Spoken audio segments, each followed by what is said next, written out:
اب اس موقع پر یہ سوچنے کی بات ہے کہ پھر آدمی کرے تو کیا کرے؟ کاروبار زندگی کو بند کر دے، تجارت کو چھوڑ دے، ملازمت کو چھوڑ دے، زراعت کو چھوڑ دے؟ اس موقع پر اللہ تعالیٰ کا کتنا بڑا انعام اور احسان ہے کہ اس نے ہمارے لیے سارا معاملہ آسان بنا دیا۔ اس نے ہمیں یہ گر سکھا دیا ہے کہ تم اگر وہ گر سیکھ جاؤ تو تمہارا ایک ایک سانس اس کے بدلے میں جو تم حاصل کرو گے وہ لال اور یاقوتوں سے بڑھ کر ہوگا، وہ انمول خزانہ ہوگا، وہ لافانی دولت ہوگی، کبھی ختم ہونے والی نہیں، کبھی جدا ہونے والی نہیں، لازوال دولت ملے گی، سرمدی خزانہ ملے گا۔ وہ نہیں سیٹھ والا خزانہ نہیں، کسی رئیس والا خزانہ نہیں، کسی زمیندار والا خزانہ نہیں جس نے حلال حرام جائز ناجائز طریقوں سے بنایا ہوا ہے، غریبوں کا خون چوس کر اس نے بنایا ہوا ہے، کوئی بھی ہو، میں ہوں یا کوئی بھی ہو، وہ خزانہ نہیں۔ وہ خزانہ ایک اور خزانہ ہے۔ وہ خزانہ یہ ہے کہ اس نے اپنی ایک ایک سانس غفلت میں نہیں گزاری۔ اس نے اس سانس کو لیتے ہوئے سمجھا ہے کہ اس وقت میری ذمہ داری کیا ہے، میری ڈیوٹی کیا ہے، بحیثیت ایک انسان میری ڈیوٹی کیا ہے، بحیثیت باپ میری ڈیوٹی کیا ہے، بحیثیت ایک بھائی میری کیا ڈیوٹی بنتی ہے، بحیثیت ایک بیوی میری کیا ذمہ داری بنتی ہے، بحیثیت بہن میری کیا ذمہ داری بنتی ہے۔ یہ تو حقوق العباد ہو گئے، اور پھر ساتھ میں ایک اللہ کا بندہ، اس کا مطیع اور فرمان بردار میں ہوں یا نہیں، تو اس مطیع اور فرمان بردار بندہ بننے کے لیے میری کیا ڈیوٹی بنتی ہے، اس نے وہ ڈیوٹی بھی سمجھ لی، یعنی کہ اللہ کو بھی راضی کیا، اور دنیا میں جتنے انسان ہیں ان کے حقوق کو بھی نظر میں رکھا۔ ظاہری طور پر وہ اپنے گھر میں ہے، ظاہری طور پر دکان پہ ہے، ظاہری طور پر بازار میں ہے، ظاہری طور پر دفتر میں ہے، لوگ کہتے ہیں یہ دنیا دار ہے، لیکن دل اس کا ان سب چیزوں سے الگ ہے، جس کو طریقہ نقش بندی میں کہا گیا ہے خلوت در انجمن۔ اتنے لاکھوں کے مجمع میں بیٹھا ہوا، ہم سب بیٹھے ہوئے، ہم اتنے سارے لوگ، لاکھوں کا نہیں، یہ ہزار یا جتنے بھی لوگ ہوں گے ان کے درمیان اگر یہ لاکھوں کا بھی مجمع ہو تو اس میں جو شخص ایک بیٹھا ہوا ہے جو اس وقت سمجھتا ہے کہ اللہ کا بھی مجھ پر حق ہے، لوگوں کا بھی مجھ پر حق ہے، تو اس کا کام کیا ہوگا؟ ظاہری طور پر لوگوں کے ساتھ ہوگا، ان سے مل رہا ہوگا، ان سے محبتیں بانٹ رہا ہوگا، ان سے پیار کر رہا ہوگا، ان سے باتیں کر رہا ہوگا، لیکن اسی لمحے اس کے دل کو بالکل تخلیہ ہوگا، یعنی کہ اس کا دل ان سب چیزوں سے الگ تھلگ اللہ تعالیٰ کے ساتھ جڑا ہوا ہوگا۔ تو وہ دونوں کام ایک ہی وقت میں کر رہا ہے۔ تو اس رومی رحمت اللہ علیہ نے جو بات فرمائی تھی کہ اس لکڑہارے نے اپنے لال برباد کیے تھے، اگر یہ ہنر اور گر ہم سیکھ لیں تو پھر یہ سانس اور لمحے جو ہمارے لال اور یاقوت کی طرح ہیں انشاءاللہ ضائع نہیں جائیں گے۔ پھر ہمیں کل کوئی جوہری یہ نہیں کہے گا اے بے وقوف تم نے یہ گدے کے گلے میں کیا ڈالا ہوا ہے۔ پھر کل کوئی جوہری ہمیں یہ نہیں کہے گا کہ تم نے یہ زندگی کہاں گزاری تھی۔ اور یہ بھی بات سمجھنے کی ہے کہ لاکھ اور کروڑ اور ارب روپوں میں خزانے بھرنے میں وہ مزہ نہیں ہے جو یار کو یاد کرنے میں مزہ ہے۔ بعد 30 سال ایمانا محقق شد بخاکانی، بعد 30 سال ایمانا محقق شد بخاکانی کہ یکدم با خدا بودن بحض ملک سلیمانی۔ خاقانی علیہ رحمت ایران کے بہت بڑے شاعر گزرے ہیں، ان کا ایک پورا دیوان ہے، وہ بہت بڑے اللہ والے اہل دل گزرے، ان کا ایک دیوان ہے، پڑھنے کے قابل ہیں ان کے اشعار۔ بعض تو فارسی اشعار اتنے مشکل ہوتے ہیں کہ سمجھنا ان کو آسان نہیں ہوتا، لیکن یہ انہوں نے عام فہم بات کہی ہے۔ کہہ رہے 30 سال خاقانی بولتے ہیں میں سوچتا رہا کہ اس دنیا میں سب سے بہترین چیز کیا ہے جو آدمی حاصل کر سکتا ہے۔ سیٹ کہے گا کہ کروڑ، پولیٹیشین کہے گا کرسی، کوئی پیر فقیر ہوگا تو کہے گا کہ بھائی مرید، اگر وہ ایسا سوچے تو اس کی بربادی ہے. کوئی بھی ہو، میں ہوں یا کوئی اور، بھائی میرے زیادہ بن جائیں اور زیادہ معتقد بن جائیں.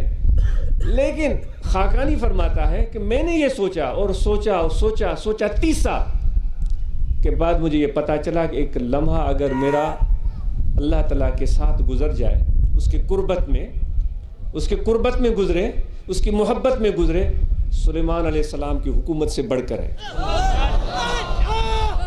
بہت بڑی بات کہہ دی ہے. سلیمان علیہ السلام خدا کے نبی تھے، نبوت کے ساتھ ان کو بادشاہی ملی تھی. ان کی نبوت کی بات وہ نہیں فرما رہا ہے، ان کی بادشاہی کی بات کر رہا ہے. بادشاہی بھی ایسی پورے روئے زمین پر ان کی حکومت تھی کہ بیت المقدس میں بیٹھ کر پوری دنیا کی حکومت ان کے ہاتھ میں تھی، اور ہوا پر ان کا تخت اڑتا تھا، اور جتنی بھی مخلوقات ہیں اللہ تعالیٰ نے ان کے حکم کی تابع کر دی تھی، جو پھر کبھی ہوا ہی نہیں.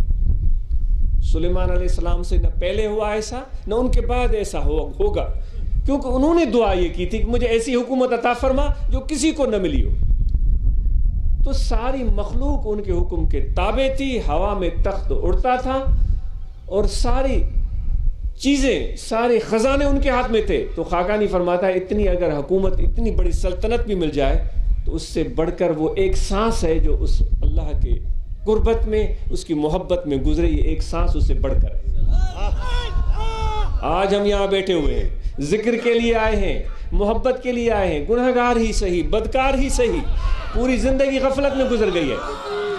لیکن ایک دوستو، یہ ایک اس محفل کے دوران ایک سانس بھی اگر ہمارا اللہ کے ذکر میں، اس کی محبت میں گزرا، تو کوئی بھی ہو، ایک عام آدمی، کسی بھی گاؤں کا رہنے والا، ایک کاشتکار، ایک مزدور، تغاری اٹھانے والا، ایک لمحہ اگر اس نے اپنے محبت اور اللہ کی یاد میں بسر کر دیا تو سلیمان علیہ السلام کی بادشاہی سے بڑھ کر اس نے مقام پا لیا. تو یہ گر سیکھنا ہے. اللہ تعالیٰ نے کہا ہے کہ خبردار، خبردار، آگاہ ہو جاؤ، کسی چیز میں سکون نہیں ملے گا، میرے ذکر میں سکون ملے گا. یہ چیز سمجھ میں آتی ہے، پھر ہم بھول جاتے ہیں، پھر ہمیں شیطان بھٹکاتا ہے، یا دوست ہمارے جو انسان نما دوست ہوتے ہیں وہ ہمیں بھٹکا دیتے ہیں، کبھی ادھر کھینچتے ہیں، کبھی ادھر کھینچتے ہیں. یہاں بھی آتے ہیں تو ہمارا پتہ نہیں ہم سیکھنے آتے ہیں یا کیا کرنے آتے ہیں. واللہ کتنے لوگ ہوں گے ہم میں سے جو یہاں بیٹھ کر کچھ سیکھتے ہوں گے، کچھ سمجھتے ہوں گے، اللہ کا ذکر کرتے ہوں گے، یا ایسے ہی آ کر بیٹھتے. یہ اگر کوئی بھی طریقہ سمجھ میں نہ آئے اپنی اصلاح کا، کتاب پڑھنے سے اس کی اصلاح نہ ہو، مجاہدہ کرنے سے اس کی اصلاح نہ ہو، محنت کرنے سے اس کی اصلاح نہ ہو سکے، چلے نکالنے سے اس کی اصلاح نہ ہو سکے، ورد وظائف کرنے سے بھی اس کی اصلاح نہ ہو سکے، کیونکہ اپنی نفس کی اصلاح کرنا اتنا آسان کام نہیں ہے. اپنے عیبوں پر کون باخبر ہوتا ہے؟ بہت کم. کون ہوتا ہے اپنے عیبوں سے باخبر؟ اوروں کے عیب تو فٹافٹ نظر آتے ہیں.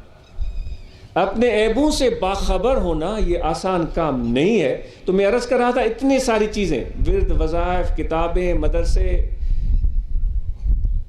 چلے، مجاہدے، یہ ساری چیزیں نہ ہو سکے تو کیا راستہ بچتا ہے؟ صحابہ والا راستہ، صحبت. صحابہ والا راستہ کیا تھا؟ صحبت. اور صحبت بھی کرنے کا ڈھنگ آنا چاہیے. جو صحابہ نے صحبت کی تھی اس کو دیکھو. اللہ تعالیٰ نے اپنی کتاب کے ساتھ ایک رسول کو بھیج دیا. کتاب بھیج دیتا اس کی مرضی تھی، لیکن ایک رسول کو بھیج دیا، اور اس ہمارے پیارے آقا و مولانا صلی اللہ علیہ وسلم نے اپنے عمل سے سکھایا. اور میرے آقا کے بعد کوئی نبی نہیں آئے گا، ان کے نائبین آئیں گے، ان سے وابستگی، ان کی صحبت یہ حضور کی صحبت ہو. اب یہ چیز سمجھ میں ہمیں کب آتی ہے؟ ہمیں کبھی کسی خیال میں آتے ہیں، کبھی کسی خیال میں آتے ہیں. یہ بہت بڑا کام ہے، بہت بڑا کام ہے، بہت ہی عظیم کام ہے، لیکن اس کے کرنے کا گر اور ہنر سیکھنا چاہیے. یہ ایسے نہیں آتا. وہ سندھی میں چوندہ بابا حلوے کھائن لا منہانڈو کھپے. تو اس کے لیے بھی سچی نیت چاہیے. تو بات لمبی ہو جائے گی. اب آخر میں طریقے ذکر کی یہاں دل ہے. اس دل میں توجہ رکھیں. کھڑے بیٹھے لیٹے سوئے جاگے 24 گھنٹے یہ دل پکار رہا ہے اللہ اللہ اللہ اللہ اللہ اللہ اللہ اللہ اللہ.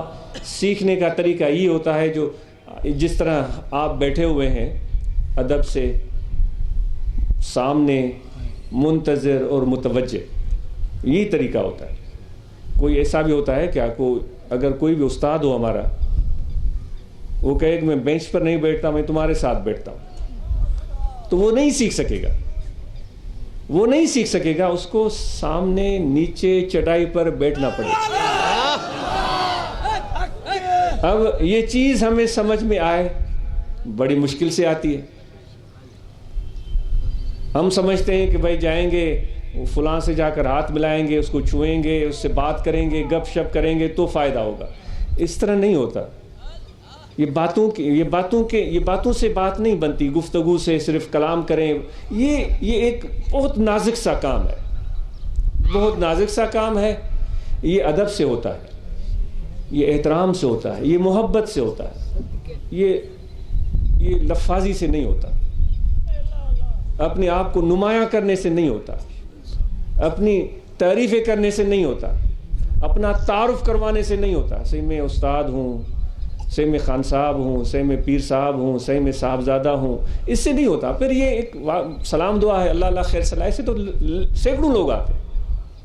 وہ کتنے لوگ ہیں جو بیٹھتے ہیں اس طرح چٹائی پر اور ادب سے اور سیکھنے کے ارادے سے.